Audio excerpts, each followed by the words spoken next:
Hello everyone, welcome to my channel. आज हम इस वीडियो में वायुमंडल के बारे में डिटेल में डिस्कस करेंगे, जो कंपटीशन एग्जाम के पर्सपेक्टिव से एक बहुत इंपॉर्टेंट टॉपिक है।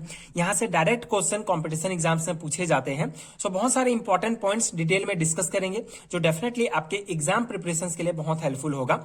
सो वायुमंडल किसे कहा जाता है? हमें पता है कि हमारे जो पृथ्वी है, इसको जो है वायुमंडल में, जल मंडल में, स्थल मंडल में एवं भूमंडल में बांटा गया है। ठीक है, 4 मुख्य मंडल है। तो उनमें से जो महत्वपूर्ण है ये है वायुमंडल। वायुमंडल मतलब गैसों का समूह है। ठीक है, जो जितने भी प्रकार के जो गैस है जो वातावरण में पाए जाते हैं, ये वायुमंडल में पाए जाते हैं। सो वायुमंडल की जो मुख्य गैसें हैं ये है नाइट्रोजन, ऑक्सीजन, ऑर्गन और कार्बन डाइऑक्साइड। ठीक है, सो नाइट्रोजन जो है 78% पूरे पृथ्वी में पाया जाता है। ये बहुत इंपॉर्टेंट क्वेश्चन है, यहां से डायरेक्ट क्वेश्चन उठाए जाते हैं कि सर्वाधिक गैस कौन सी गैस जो है वायुमंडल में पाई जाती है। सो नाइट्रोजन गैस आपको ध्यान रखना है 78%। ऑक्सीजन गैस 21% है। ठीक है, एग्जैक्टली अगर देखेंगे तो 20.95% है, जिसको आप 21% जो है याद रख सकते हैं। ऑर्गन जो है 0.93% है और कार्बन डाइऑक्साइड 0.03% और अन्य जो गैसें हैं ये 0.01% पाई जाती हैं। ठीक है, तो ये बहुत महत्वपूर्ण है कि वायुमंडल की जो मुख्य गैसें हैं और कितने परसेंट जो है ये वायुमंडल में उपस्थित है। ठीक है, इसको आपको ध्यान रखना है।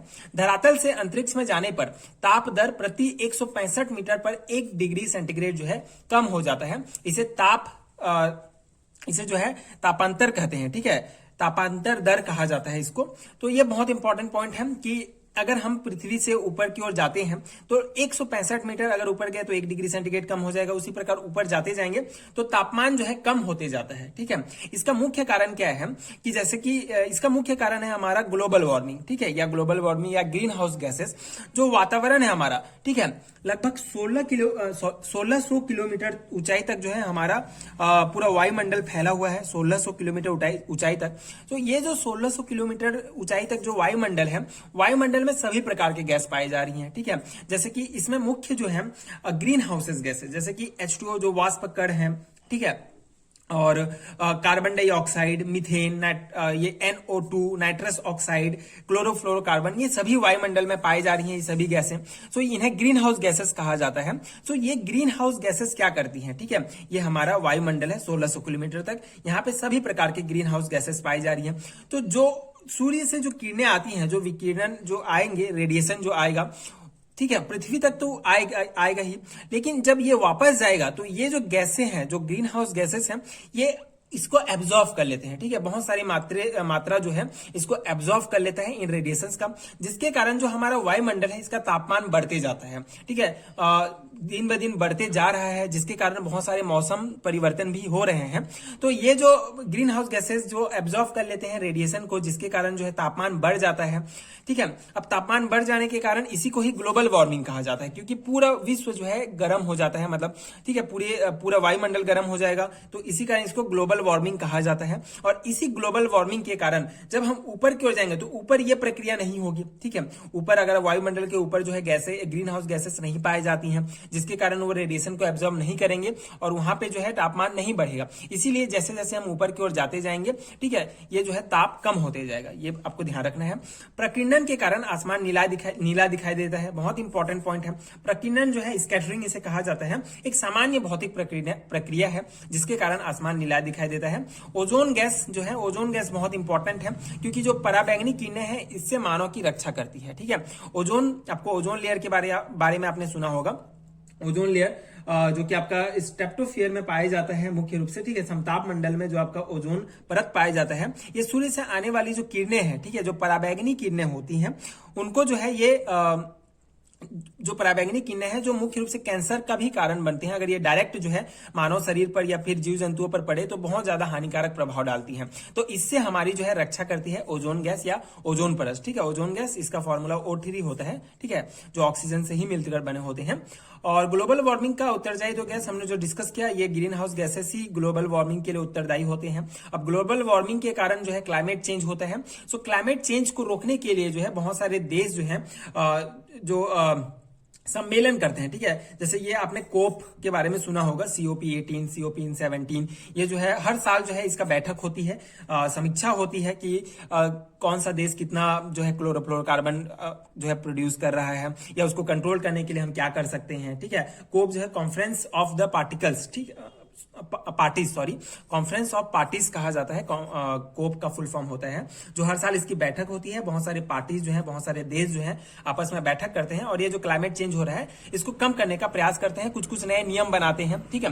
तो यही है, तो ये कुछ जो है आपको ध्यान रखना है। कोप 18 इसकी बैठक 26 नवंबर से लेकर 7 दिसंबर 2012 में हुई थी दोहा कतर में, ठीक है। और कोप 17 की बैठक डरबन साउथ अफ्रीका में जो है वहां पे हुई थी दिसंबर 2011 में। तो ये कुछ पॉइंट्स हैं जो आपको ऐसे नॉर्मली ध्यान रखना है, जो आपके डेफिनेटली बहुत इंपॉर्टेंट है, क्योंकि कहीं से भी क्वेश्चंस बन सकते हैं। तो सभी पॉइंट्स आपको ध्यान रखने हैं। इसके अलावा अब जो महत्वपूर्ण है वायुमंडल की परतें, ठीक है, जो आपको ध्यान रखने हैं। वायुमंडल में मुख्य रूप से 4 परत पाए जाता है, ठीक है। 5 परत मुख्य रूप से आप बोल सकते हैं, क्षोभ मंडल, समताप मंडल, आयन मंडल, मध्य मंडल और बाह्य मंडल, ठीक है। लेकिन जो महत्वपूर्ण है ये क्षोभ मंडल, समताप मंडल, आयन मंडल और बाह्य मंडल है, इसके बारे में हम डिस्कस करेंगे, ठीक है। मध्य मंडल है जो कि 50 से 80 किलोमीटर के बीच में पाया जाता है। तो ये सबसे पहले हम इसके कुछ बेसिक पॉइंट्स डिस्कस कर लेते हैं, उसके बाद डायग्राम्स आपको इजिली समझ में आ जाएगा। क्षोभ मंडल, इसे ट्रोपोस्फियर कहा जाता है। ये भूमध्य रेखा में इसकी ऊंचाई 18 किलोमीटर है, वो ध्रुवों पर जो है ये 8 किलोमीटर है। अब ये क्या पॉइंट है, देखिए, ये जो है आप डायग्राम देख सकते हैं, ये जो है क्षोभ मंडल है, ठीक है, ट्रोपोस्फियर। तो यहाँ पे जो है ध्रुवों पर 8 किलोमीटर, ध्रुवों मतलब आपको पता है कि हमारा जो पृथ्वी है ये गोल है, ठीक है, और ये जो है ये ध्रुव होते हैं, ठीक है, ये ध्रुव हो गया। और ध्रुव मतलब जो छोर है, ठीक है, जो पॉइंट है उसको ध्रुव कहा जाता है। जैसे हमने जब डिस्कस किया था कि ये देशांतर रेखा क्या है, अक्षांश रेखा क्या है, तो वहां पे आपको पता होगा, अब अगर आपने पढ़ा है तो ध्रुव किसे कहा जाता है, जो छोर होता है, अंतिम छोर होता है, उसको ध्रुव कहा जाता है। तो ध्रुव पर जो इसकी ऊंचाई होगी ये 8 किलोमीटर होगी, और जो बीच में जो भूमध्य रेखा होगा, ठीक है, भूमध्य रेखा बीचों बीच गुजरती है, तो यहां से जो वायुमंडल की जो ऊंचाई होगी, जो क्षोभ मंडल की ऊंचाई होगी, ये 18 किलोमीटर होगी, ठीक है। ये आई होप ये पॉइंट आपको क्लियर हो गया होगा। ताप पतन दर, ठीक है, यहाँ पे भी वही है, 165 मीटर अगर आप ऊपर जाते हैं तो 1 डिग्री सेंटीग्रेड लगभग कम होता है। मौसम संबंधी जितने भी घटनाएं हैं ये सभी क्षोभ मंडल में ही होती हैं, जैसे बिजली कड़कना, मेघ का बनना, वर्षा होना, ठीक है, ये सभी इंपॉर्टेंट जो मौसम संबंधी घटनाएं हैं यहीं पे होती है, ठीक है। इसके अलावा समताप मंडल, इसी परत को में ओजोन परत पाई जाती है। सबसे इंपॉर्टेंट पॉइंट यही है कि समताप मंडल स्ट्रेटोस्फीयर में ही जो है ओजोन लेयर पाया जाता है, और ये जो है 18 से लेकर 50 किलोमीटर तक लगभग फैला हुआ है वायुमंडल में, ठीक है। तापमान जो है समान पाया जाता है, यहाँ पे तापमान में कोई उतना जो है चेंजेस नहीं रहता है। और वायुयान जो है इसी परत में, यहाँ पे देख सकते हैं जेट जो है, ऋतु गुब्बारा जो वायुयान है, ठीक है, इसी मंडल में जो है वे उड़ते हैं। और ओजोन गैस पराबैंगनी किरणों से रक्षा करती है, जो इसी परत में पाई जाती, इसी समताप मंडल में ही पाया जाता है, ठीक है। ये पॉइंट्स बस आपको ध्यान रखना है। आयन मंडल के लिए, इसके बाद मध्य मंडल में कुछ इंपॉर्टेंट पॉइंट्स नहीं है। आयन मंडल के लिए आपको ये ध्यान रखना है कि यहाँ पे जो रेडियो तरंगे होती हैं ये परावर्तित होती हैं, उल्का पिंड जो आते हैं यहीं पे गिरते हैं, ठीक है, रेडियो तरंगे मेन रूप से यहाँ पे परावर्तित होती हैं, ये पॉइंट्स आपको ध्यान रखना है। बाह्य मंडल में आपका कृत्रिम उपग्रह जो है बाह्य मंडल में रखा जाता है, जो 640 किलोमीटर की ऊंचाई पर पाया जाता है, से ऊपर में, तो इसको बाह्य मंडल, ठीक है, एक्सोस्फीयर कहा जाता है, ठीक है। तो यहाँ पे आपको कृत्रिम उपग्रह वगैरह जो है यहीं पे जाके रहते हैं, तो ये आपको ध्यान रखना है। तो ये कुछ इंपॉर्टेंट पॉइंट्स हैं, बेसिक पॉइंट्स आपको ध्यान रखना है, जिससे जो है क्वेश्चंस पूछे जाते हैं, ठीक है। बहुत डिटेल में आपको नहीं पढ़ना है, मतलब जो बेसिक पॉइंट्स हैं, कौन से कितने मंडल हैं, ठीक है, कितने परत पाए जा रहे हैं, और उन परत में से क्या कुछ पॉइंट्स हैं जो पूछे जा सकते हैं, वो आपको ध्यान रखना है, ठीक है। इसके अलावा एक और इंपॉर्टेंट पॉइंट्स बनता है, वायुमंडल की जो गैसीय संरचना है ये उतना इंपॉर्टेंट नहीं है। अगर आप जो है नॉर्मल एग्जामिनेशंस, 1 डे एग्जामिनेशंस दे रहे हैं तो ये पॉइंट्स आपको उतने याद करने की आवश्यकता नहीं है। आप बेसिक बस ध्यान रख लीजिए कि कितने कौन सा परत जो है पाया जाता है। ये बेसिकली वायुमंडल की गैसीय संरचना है, ये पृथ्वी है, ये सममंडल है। तो यहाँ पे आणविक नाइट्रोजन की परत जो है ये 90 से 200 किलोमीटर की ऊंचाई में पाया जाता है। आणविक ऑक्सीजन की परत जो है ये 200 से 1100 किलोमीटर के बीच पाया जाता है। हीलियम की परत 1100 से 3500 किलोमीटर, और उसके जो ऊपर है ये पूरा हाइड्रोजन गैस की परत पाई जाती है, ठीक है, आणविक हाइड्रोजन की। तो ये बेसिक सा है, जो बहुत सारे गैसों की जो है ये परत है, इसे विषम मंडल कहा जाता है।